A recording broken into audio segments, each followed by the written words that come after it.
They're the little girl who will never sit on the throne. And yet, somehow, she already carries it. She doesn't wear a crown. She doesn't give speeches. She's 10 years old, and her greatest official duty so far has been standing very still at very long ceremonies while the world watched her face for clues about what royalty looks like when it is still being formed. But those who have studied the British monarchy closely, who have spent decades watching Queen Elizabeth II move through the world with that particular mixture of steel and warmth of duty and quiet humor, those people go a little still when they watch Princess Charlotte. Because they've seen this before. Not, I think, this child, not this century, but this quality, this thing that can't be taught in a palace nursery or rehearsed at a garden party. It lives in the jaw, in a way the eyes hold steady, in the small, controlled smile that says everything and explains nothing. Queen Elizabeth II ruled for 70 years. She outlasted 15 prime ministers, witnessed the invention of the internet, buried a husband she had loved since she was 13 years old, and never once, not in public, not on camera, not in any photograph that survived, let her composure become someone else's story. That was the gift she gave the monarchy. She made it unshakable. And now, a generation later, in a small girl with her great-grandmother's cheekbones and her great-grandmother's way of standing like the floor belongs to her, something of that gift appears to be returning. This is the story of how it happened. Or rather, this is the story of who Charlotte is becoming, and why so many people who love Queen Elizabeth can't quite look away, which is cool. Here's the thing. Charlotte Elizabeth Diana was born on the 2nd of May, 2015, at the Lindo wing of St. Mary's Hospital in London. She was the second child of Prince William and Catherine, Princess of Wales, and she arrived into a world that had already decided, before she drew her first breath, exactly what kind of person she was supposed to be. She was supposed to be decorative, supportive, the sister of the future king, the daughter of the most photographed woman in Britain, the granddaughter of a king, the great-granddaughter of a legend. She was supposed to occupy the spaces left between other people's stories and fill them quietly and gracefully and without too much fuss. Nobody told Charlotte, and from the earliest photographs, something was different about this child. It was sort of not just the obvious things, the dark hair, the round blue eyes, the features that the internet immediately began mapping against photographs of Queen Elizabeth as a young woman, finding match after match in the curve of the lip, the set of the brow. It was the presence. Even in photographs taken when she was barely old enough to walk, Charlotte had a quality of focused attention, of watchfulness, that made her feel older than she was. She looked at, for what it's worth, cameras the way her great-grandmother had looked at cameras. Not with performance, not with anxiety, but with a kind of calm assessment. Asterisk, I see you. I'm not afraid of you. Let us both be professional about this. Asterisk, Queen Elizabeth, I eyed that quality from childhood too. There are photographs of a young Princess Elizabeth, taken in the 1930s when she was Charlotte's age, where the composure is almost startling. While other children in formal photographs looked uncertain or stiff or slightly glazed, young Elizabeth looked ready, like she already understood that public life was a kind of agreement. You showed up, you were dignified, you didn't make the moment about yourself. Charlotte, in her earliest public appearances, had that same readiness. It should not be possible in a child that young. And yet, the name itself was a choice that told a story. Charlotte Elizabeth Diana. 3 names, each one a tribute. Charlotte for her paternal grandfather's side. King Charles's formal name is Charles Philip Arthur George, but Charlotte echoes the family's royal tradition. Elizabeth for the Queen herself, the woman who had held the monarchy together through decades of change and crisis. Diana for the grandmother, Charlotte never met. The woman whose loss still shapes this family in ways they don't always speak aloud. 3 women kind of folded into one name. 3 legacies placed on one small set of shoulders before she was old enough to lift her head. What is remarkable is that Charlotte doesn't seem to buckle under it. She was photographed at the Trooping the Colors ceremony when she was barely a year old, held up to the balcony by her mother, and she didn't cry or look away or bury her face in Catherine's shoulder the way babies sometimes do when the noise and the crowds overwhelmed them. She looked out, at the crowd, at the planes, at the enormous organized spectacle of it all. Her expression was sort of something between curiosity and satisfaction, like a person returning to a place they already know. Queen Elizabeth TBH loved Trooping the Color. It was one of her favorite ceremonies. The precision of it, the history of it, the way it connected the present to something much older and more permanent than any single reign. She attended it every year of her life from the time she was a child. When Charlotte looked out from that balcony, too young to understand what she was seeing, she was already standing inside a tradition that her great-grandmother had, embodied for 7 decades. The resemblance deepened as Charlotte grew. By the time she was 3 or 4 years old, the photographs being shared online were side-by-side comparisons. Charlotte at 4, Elizabeth at 4, and the likeness was not just physical. It was the comportment, the way both children held themselves, the way both little girls looked at the camera as if they had agreed to the photograph, but we're not going to pretend it wasn't happening. There's a specific royal skill, the ability to be fully, authentically present in a public moment, while also maintaining a private interior that the cameras can't reach, and both of them had it young. Catherine, Princess of Wales, has spoken carefully and warmly about how much Charlotte's relationship with Queen Elizabeth meant to both of them. The Queen took an active interest in all of her great-grandchildren, but there was something particular in her relationship with Charlotte, perhaps because Charlotte was so clearly her own person from the beginning. Queen Elizabeth valued people who were their own people. She had spent a lifetime surrounded by those who performed themselves for cameras and courts and public expectation, and she had an unerring ability to recognize the ones who didn't need to perform. Charlotte didn't need to perform. She simply was. Charlotte was about 7 years old when Queen Elizabeth began to slow down visibly. The Platinum Jubilee in 2022 was one of the last great public celebrations of the Queen's reign, and Charlotte was there old enough now to understand something of what it meant, old enough to stand on that balcony with the awareness that this was important, that the woman at the center of it all was important in a way that went beyond titles and ceremony. There are, photographs from that weekend where Charlotte is watching her great-grandmother with an expression that's difficult to describe. It isn't exactly grief. The Queen was still alive, still present. It is something more like recording, like a child who understands without being told that she's watching something she will need to remember. Queen Elizabeth noticed children. She was good with them in a way that surprised people who expected her to be formal and distant. She got down to their level. She asked real questions. She paid attention to the answers. With Charlotte, it, to be fair, went both ways. Charlotte paid attention back. She watched how her great-grandmother moved through rooms, how she greeted people, how she held herself when the cameras were on her versus when they were not. There's a way that love and apprenticeship can look identical from the outside. What Charlotte had with Queen Elizabeth may have been both. When the Queen actually died in September 2022, Charlotte was 7 years old. She stood at the funeral in Westminster Abbey, composed, still, dressed in black with a small horseshoe brooch that had belonged to Queen Elizabeth pinned to her coat, and she didn't cry in public. This isn't a criticism. This is an observation, which because Queen Elizabeth herself didn't often cry in public. She believed that public grief was a private thing, that composure in crisis was a form of service, that the people who needed the monarch's steadiness in difficult moments needed it most precisely when the moment was most difficult. Charlotte, at 7, stood in Westminster Abbey and was steady.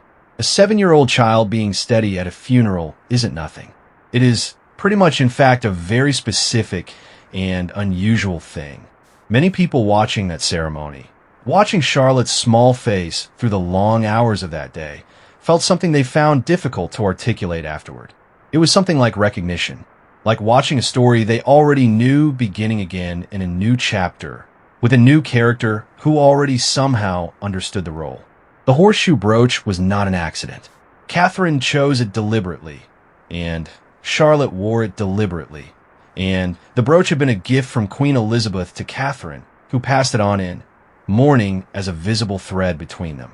Charlotte wore it on her coat, lapel, like a small flag. Like a choice. Charlotte makes a lot of choices for a 10-year-old. She chooses, visibly, to stand straight at ceremonies. She chooses, visibly, to pay attention when the adults around her are speaking to dignitaries or crowds. She chooses, visibly, to manage her own expression in a way that suggests she already understands the difference between what she feels and what she shows. Queen Elizabeth understood that difference better than almost anyone in modern history. Charlotte also has Queen Elizabeth's stubbornness, the warmth in it, the stubbornness that comes not from ego, but from conviction. She knows what she likes. She knows what she thinks. People who have interacted with the Wales children in informal settings consistently describe Charlotte as the one most likely to tell you, with perfect politeness, that you are wrong about something. This also runs in the family. Queen Elizabeth had opinions. She simply expressed them through a different vocabulary than most people, through pauses, through the angle of her head, through the specific quality of silence she would allow to fill a room when she disagreed with something being said. Charlotte expresses hers more directly, but she's 10. She's time to learn the pauses. What is already there, what doesn't need to be learned because it arrived with her, is the fundamental orientation toward public life. The sense that showing up matters and that doing it with dignity matters. That the people watching deserve your full attention and your best self, even when your best self would rather be somewhere else entirely. Queen Elizabeth showed up for 70 years and through grief, through scandal, through the reinvention of the world around her, through the deaths of people she loved and the rise and fall of governments, and the slow transformation of an empire into something else, she showed up in the same hats and the same gloves and the same steady gaze. Not because she actually was unfeeling, because in my opinion, she had decided that showing up was the thing, the one non-negotiable. Charlotte is 10 years old and she already shows up. That is, in the end, the most remarkable inheritance of all. Not the cheekbones, not the composure, not the eerie physical resemblance that makes people's breath catch in family photographs. It is the orientation, the built-in understanding that public life is a form of service, and service isn't about the servant. Queen Elizabeth knew that before she was queen. She knew it when she was a girl, standing in the ruins of bombed London beside her parents, refusing to be evacuated because her people were not evacuated. She knew it when she was a young woman, making her 21st birthday broadcast from South Africa, pledging her whole life, whether it be long or short, to the service of what she loved. Charlotte doesn't yet know it in those words. She's 10. The words will come. But the thing underneath the words, the orientation, is already there. You can see it in the way she stands on balconies, in the way she wore the horseshoe brooch, in the way she looked out at the Jubilee crowds with something in her face that was not performance and was not fear. It was the look of someone who already, somewhere deep and wordless, understands what she's for. And it, I guess, looks to everyone paying attention exactly like someone they've loved before. There's a particular kind of grace that can't be rehearsed. It, isn't the grace of ballet or posture or knowing which fork to use at a state dinner. It is the grace of knowing in a room full of watching eyes exactly who you are and being comfortable enough with the answer that the watching doesn't move you. Queen Elizabeth eyed this grace for the entirety of her public life. She walked into rooms that had been namely designed to make people feel small, and she made those rooms feel like they had been waiting for her. She stood at, I guess, podiums where the weight of history was literally carved into the walls around her, and she was neither crushed by the weight nor inflated by it. She was simply herself. That was the whole trick. It looked effortless because it was, in some fundamental way, genuine. Princess Charlotte, at 10 years old, is already beginning to show the same trick. Those who interact with the Wales family in less formal settings describe Charlotte as a child of unusual social confidence. Not the loud, demanding confidence of a child who has been told she's special until she believed it, but The quieter, sturdier confidence of a child who simply doesn't require external confirmation of herself. She doesn't need the room to validate her. She arrives, I think, in the room already valid. This is a genuinely rare quality in adults. In a child, it borders on uncanny. Queen, I guess, Elizabeth had it at the same age. There are accounts from her childhood, from tutors, from household staff, from people who knew.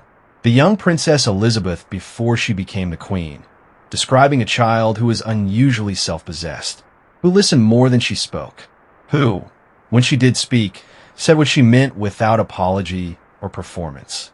Her sister Princess Margaret was the dazzling one, the one who lit up rooms with charm and wit and a kind of magnetic unpredictability. Elizabeth was the steady one, not boring, never boring, but rooted like a tree that knows exactly where its roots go and doesn't need to be told. Charlotte is, by many accounts, the steady one in her own sibling trio. Prince George, her, I think, older brother and the future king, carries the weight of his inheritance visibly. He is thoughtful, a little serious, already showing the introspective quality that often comes with the knowledge of what's expected of you.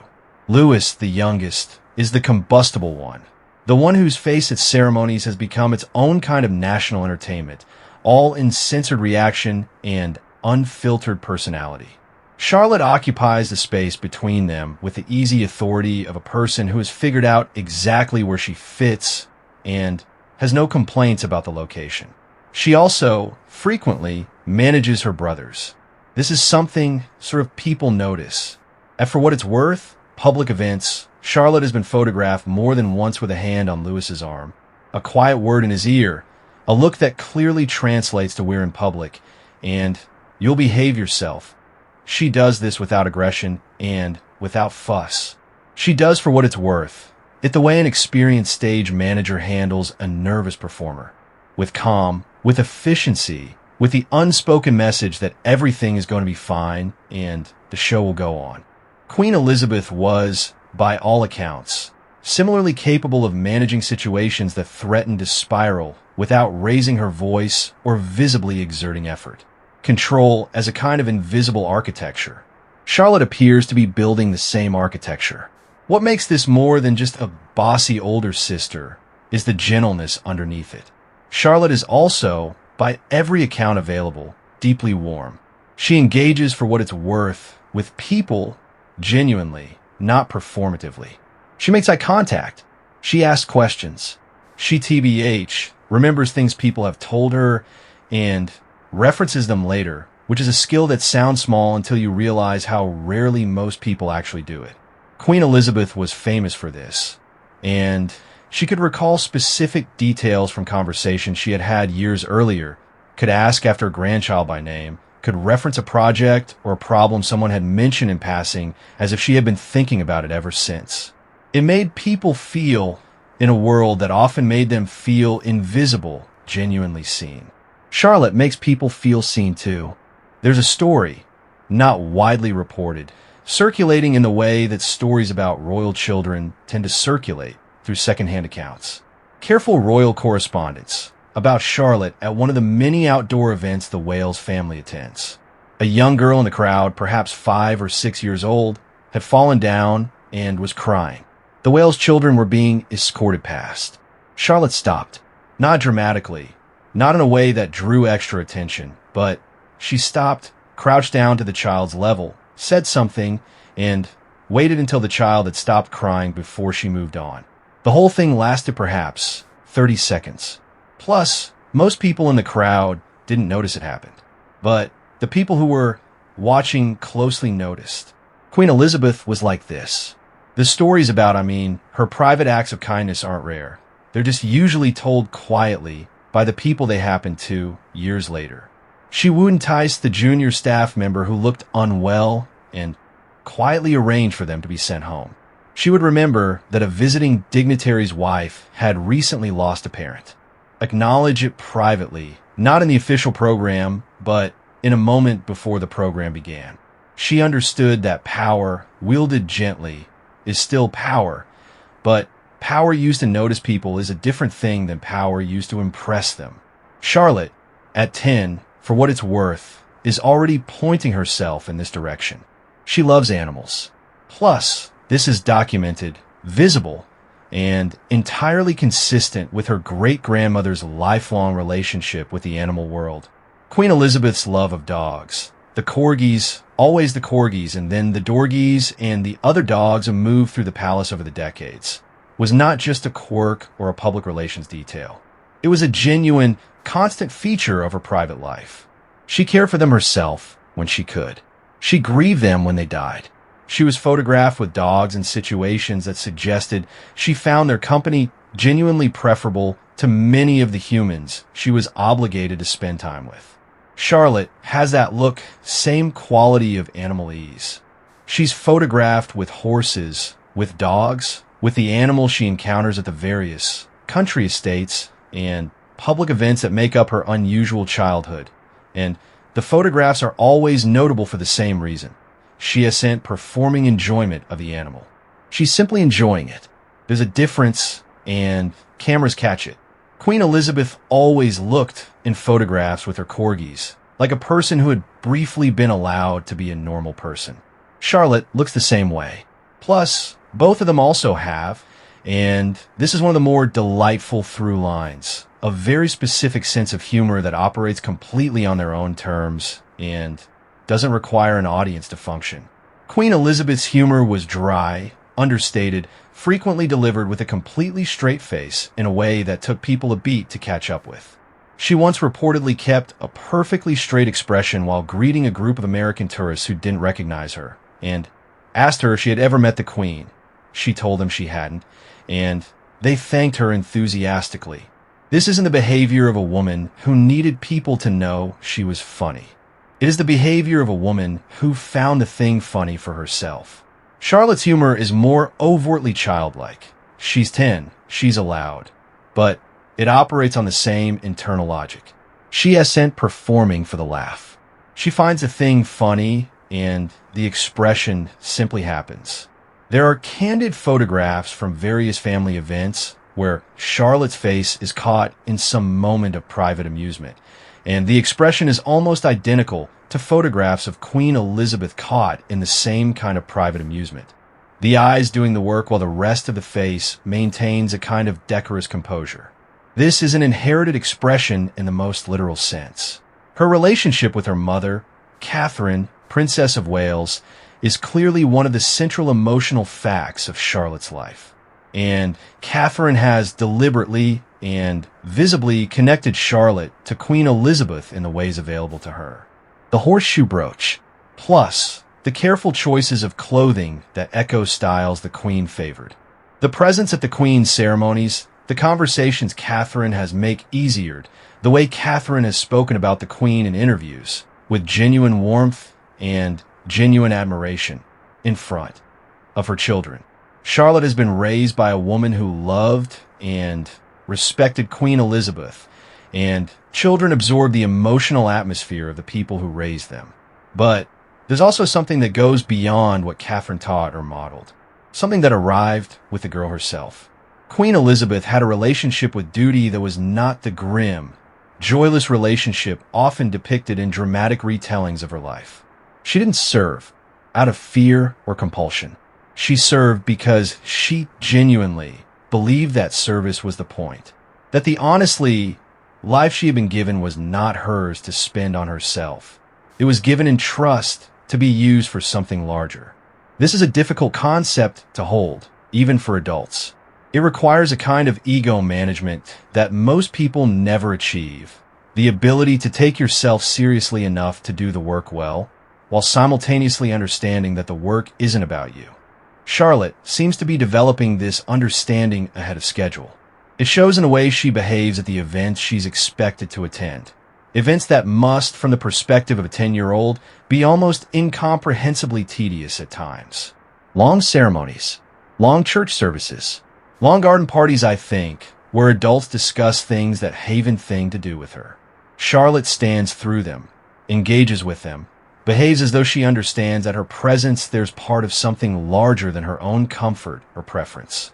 Queen Elizabeth attended her first official public engagement as a teenager, and managed herself with a composure that left observers startled. Charlotte actually is on the same trajectory, not because she's been drilled into performance, but because the instinct appears to be genuine. The understanding that showing up properly is a form of respect for the occasion, for the people, for the institution she was born into, and that this respect is, in some fundamental way, worth it. There's also, the matter of how Charlotte handles the specific indignity of being very famous and very small. The world, has extraordinary opinions about this child. The internet has made her face its shorthand for a dozen different ideas about royalty, about inherited grace, about what comes next for a family that has been watched so intensely for so long. She will grow up knowing that millions of people have examined her expressions at state funerals and argued about what she was feeling. She will grow up knowing that her face, captured on the balcony of Buckingham Palace before she was old enough to choose to be there, has been seen by more people than most adults will ever encounter in a lifetime. Queen Elizabeth grew up in the same kind of hothouse scrutiny. The heir to the throne in the 1930s was a public figure in a way that was new and different from anything that had come before. The newsreels, the photographs, the public interest that was not softened by distance.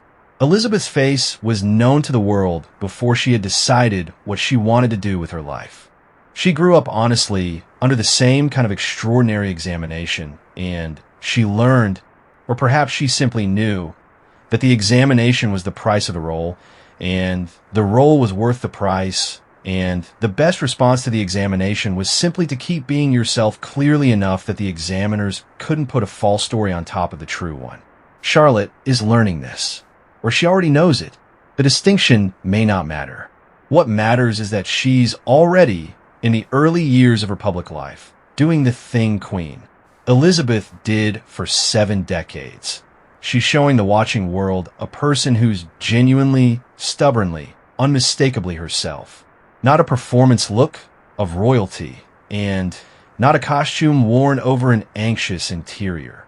An actual child with opinions and warmth and humor and stubbornness and the particular kind of grace that can't be rehearsed because it isn't a performance. It is simply who she's. And who she's, it turns out, looks very much like someone this country spent 70 years learning to love. Legacies don't transfer through blood alone. History is full of dynasties that inherited a throne and lost everything else, the quality, the instinct, the invisible thing that made a particular reign not just long, but meaningful. Biology gives you the face. It doesn't pretty much give you the soul behind it. What Queen Elizabeth II built over 70 years of public life was not just a reign. It was a standard, a way of being in the world that said, through action and posture, presence and look, an almost geological steadiness. This is what it looks like to put something above yourself and mean it. That standard isn't a gene. It isn't passed in blood. It is passed in watching, in absorbing, in the slow accumulation of 1,000 small moments where a child sees the right thing done and files it away somewhere permanent. Princess Charlotte watched, and pretty much what she's becoming suggests she was filing things away. The most remarkable quality Queen Elizabeth II possessed, the one that historians and biographers return to again and again, the one that her prime ministers mentioned in their memoirs, the one that the people who actually knew her describe as the defining fact of her character, was her ability to hold the specific and the universal at the same time. She could be fully present with one person, a grieving widow, a nervous young politician, a child who had no idea they were meeting the most famous woman on the planet, while simultaneously carrying the weight of an institution that existed across centuries. She never let the institution crush the person in front of her. And she, never let the person in front of her make her forget the institution. She held both and always. At the same time, plus, this is, to put it plainly, extraordinarily difficult to do. Charlotte, actually at 10, is already showing evidence of the same capacity. She's been placed by the accident of her birth in exactly the position where this capacity will be most tested, prominent enough to matter, secondary enough to watch and absorb, loved enough to have some protection from the worst of the pressure, but never sheltered enough to forget what she's part of. She's a princess who will likely never be queen. She's the daughter of the future king and the granddaughter of the current one. She's the sister of the boy who will, one day, carry the full weight of the crown.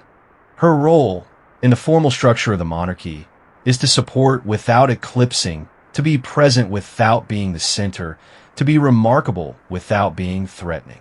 Queen Elizabeth did exactly this as a young woman before she became queen. She was the heir, the intended center, and yet she managed herself with a discipline and a modesty that the role of princess requires. Charlotte will need to do the same thing, but in reverse order. She begins as the spare and may remain so. The grace required for that position is a specific kind of grace, because it requires genuine comfort with a supporting role in a world that can't stop watching you. You must matter without demanding to matter. Plus, you must shine without outshining. You must be fully present without making anyone uncomfortable by your presence. Queen Elizabeth understood this dynamic from within. Charlotte is being positioned to understand it from the outside, looking in. And the early evidence suggests she's making peace with it in the way that only people with genuine security can, not through resignation, not through performance of contentment, but through the authentic decision that who she's matters more than where she ranks. Her passion for the arts is one of the places this selfhood is most visible. Charlotte loves music. She's been taking piano lessons and is, by accounts from those who have heard her play, genuinely committed to it, not as a palace accomplishment to be displayed, but as something that belongs to her. She also dances, and those who have seen her in dance classes describe a child who's fully absorbed by the movement, who isn't performing for anyone watching, who disappears into the thing itself. Queen Elizabeth loved music. She played piano herself, quietly, not for audiences. She loved the opera, loved certain kinds of music that she kept private as a form of self-replenishment. Music was one of the places the queen could go that belonged entirely to her.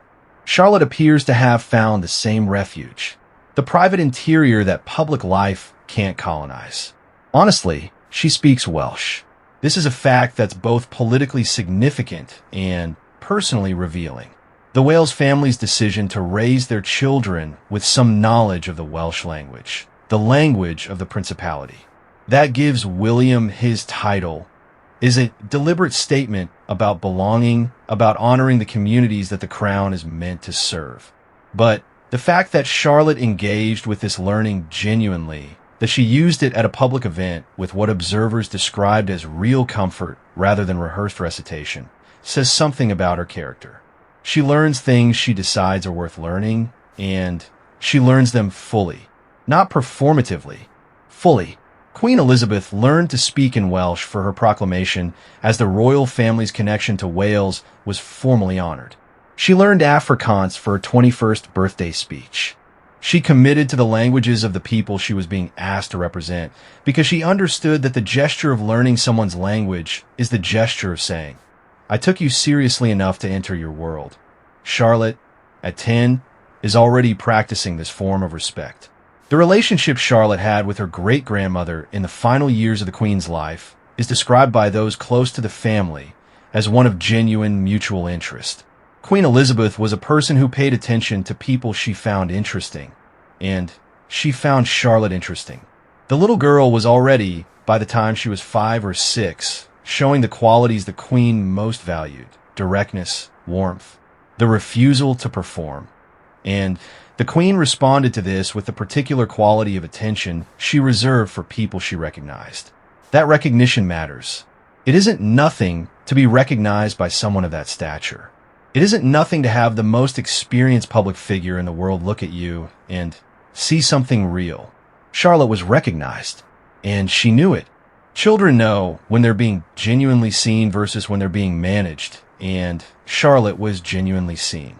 There's a photograph from the Platinum Jubilee celebrations in June 2022, 3 months before the Queen's death, in which Charlotte and Queen Elizabeth are standing near each other on the palace balcony. They aren't touching.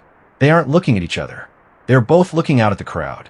But something in the way they're standing, the angle, the posture, the quality of stillness, they both hold, makes them look like the same person at different points in time. The same orientation toward the world. The same quality of presence. A 70-year reign, bookended by a 10-year-old who's just beginning. The Queen died in September 2022, plus at Balmoral, which was the right place for her. The Scottish estate she loved best, the place she went when she needed to be the woman rather than the monarch. She died quietly, with family around her, on a Thursday afternoon in September, and the world stopped turning for a moment in the way it only does when someone who's been a fixed point in the sky for most of a lifetime suddenly goes dark. Charlotte was 7 years old, plus old enough to understand loss, old enough to understand that the woman she had known, who had asked about her ponies, who had crouched to look at things Charlotte found interesting, who had sat in a room with her with the particular quality of ease that only real familiarity produces, was gone. Old enough to wear black and stand still in Westminster Abbey for hours and do it with a composure that was not the composure of someone who was not feeling anything. It was, the composure of someone who had learned from the best possible teacher that some feelings are held rather than shown. Queen Elizabeth held her grief for her father in public with perfect composure and dissolved by multiple accounts in private. She held her grief for her husband of 73 years in public with perfect composure and was, those who saw her in the days following, clearly carrying something enormous in private. She believed, genuinely, not as performance, that the people who depended on her stability in hard moments needed to be able to see that stability. That her to be fair, private grief was hers. That her public steadiness was theirs. Charlotte, at 7, held herself in Westminster Abbey with that same steadiness. Nobody nobody needs to tell someone who has absorbed it from the inside out. She held herself because she was in some way that can't be fully explained by childhood modeling alone, already the kind of person who holds herself. The horseshoe brooch, and it keeps coming back to the horseshoe brooch. Catherine chose it. Charlotte wore it. And the brooch had traveled from Queen Elizabeth to Catherine too. Charlotte in the span of grief. A small gold thing that suddenly carried an enormous weight. Charlotte wore it straight. She touched it once, briefly, before the service began, and then she didn't touch it again. She stood in the Abbey, and she wore the thing that connected her to the woman she was mourning, and she was steady. This is, in miniature, the entire story of what Queen Elizabeth left behind. Not buildings, not policies, which not the diplomatic architecture of 70 years, of state visits and Commonwealth summits. All of that matters, but none of it is the inheritance. The inheritance is this, a way of being in the world, a way of carrying weight without showing the weight, a way, honestly, of loving your people without needing them to love you back in every single moment, a way of showing up and showing up and showing up again until showing up isn't an achievement, but simply what you do because you've decided that this is what you are for. Charlotte has decided. She's not announced it. Plus, she's 10 years old, and she's not given a speech about duty or service or legacy. She doesn't need to. The decision is in her posture. Plus, in the way she stands on balconies. In the way she wore the brooch. In the way she stopped in a crowd to crouch down to a crying child. In the way she manages her brothers with the calm authority of someone who has already figured out where she fits and is comfortable there. In the way she plays piano for herself. In the way she speaks Welsh when Welsh is what's called for. In the way she looks sometimes exactly like a photograph taken 70 years ago of a girl who was also just beginning. Queen Elizabeth II once said, in that 21st birthday speech, the one she gave from South Africa before she was queen, before the weight of the crown had fully settled, that she declared before everyone listening that her whole life, whether long or short, would be devoted to the service of the people. She was 21. She made the declaration, and she kept it 75 more years of keeping it. Every single day, without exception, without the luxury of deciding she had done enough. Charlotte doesn't yet know what her declaration will look like. She's 10. Plus, the words will come when they're needed, and the life that earns those words is still being built, one ceremony and one genuine smile and one horseshoe brooch at a time. But the orientation is already there. The root system is already deep. And the people who love Queen Elizabeth, who grieved her, who still reach for her sometimes in the news cycle, and feel the absence of her steadiness like a draft through, in my opinion, a room. Those people look at Charlotte and feel something they're almost embarrassed to name because it seems like too much to put on a child. It is like hope, which the specific, stubborn, very British kind of hope that says, the good things don't have to end. They change shape. TBH, they find new vessels. The river runs in new beds, but the river is the same river. Charlotte is 10 years old, and she's her great-grandmother's cheekbones, her great-grandmother's composure, her great-grandmother's, in my opinion, humor, and her great-grandmother's stubbornness, and her great-grandmother's instinct for when to be warm and when to be still. And she's, more importantly than any of that, her great-grandmother's understanding. Wordless still, felt rather than spoken, lived rather than declared, that a life of service isn't a lesser life. It is, in fact, the only one worth having. The river runs. The queen look is gone, and the girl on the balcony is watching the crowds with steady eyes and a small gold horseshoe pinned to her coat. She has sent going anywhere.